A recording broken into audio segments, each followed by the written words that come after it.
today's lesson, you're going to be learning about rewriting equations. That means taking a normal equation and rewriting it in a different way so that it still makes sense. Some examples of that, I mean, you've been rewriting equations since fourth grade. When you have something like this, you can rewrite this equation in a different way without parentheses. So for example, I could rewrite it as 5x plus 15.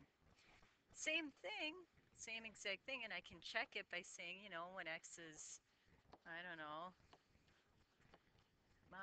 2, that 5 times 2 plus 3 is the same as 5 times 2 plus 15. And if you don't believe me, 5 times 5, 10 plus 15, they're both 25.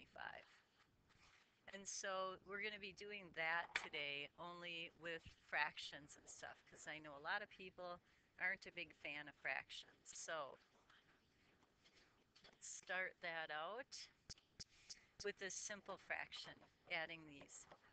So just to remind you, I don't mean to insult your intelligence, but just to remind you, when you have the same denominator, then you just go ahead and add the numerator together and keep that denominator as the denominator.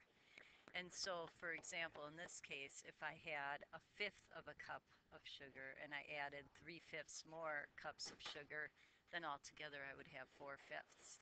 So I just want to remind you a little bit about how fractions work first. Now, if this is different, then the key is to look for the numbers that go into these, so the factors. So 6 is just going to be 6, and 18 is 3 times 6. So I am missing a factor of 3 over here. Remember that the form of 1 that I can multiply by is 3 over 3. So that makes that first fraction 3 over 18, because this is 3 times 1, which is 3 over 18, because I changed that, plus, and this is going to stay 5 over 18. And then you have what we did in problem number 1, the same denominator, so you just add the numerators together, keep that denominator exactly what it was. And of course this can be reduced because there's a common factor of 2. 2 goes into 8 4 times, and 2 goes into 18 9 times. So the final answer is just going to be 4/9.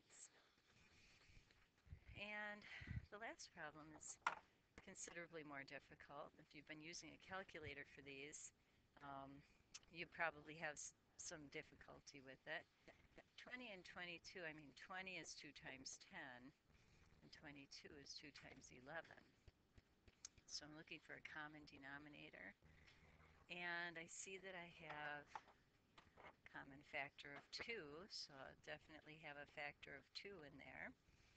But then I also have a factor of 10, so I'm going to need a factor of 10. And I also have a factor of 11, so I'm going to need a factor of 11, which means that altogether 220 is going to be my denominator.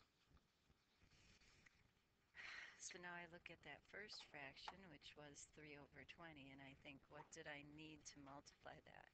I have 2, I have 10, I need 11 more. So I'm going to multiply both the numerator and denominator by 11 to give me 220 for my denominator. Over here, same thing. 22 is 2 times 11, but I'm also going to need, besides the 2 and 11, I need a factor of 10. So I'm going to multiply both the numerator and denominator by 10.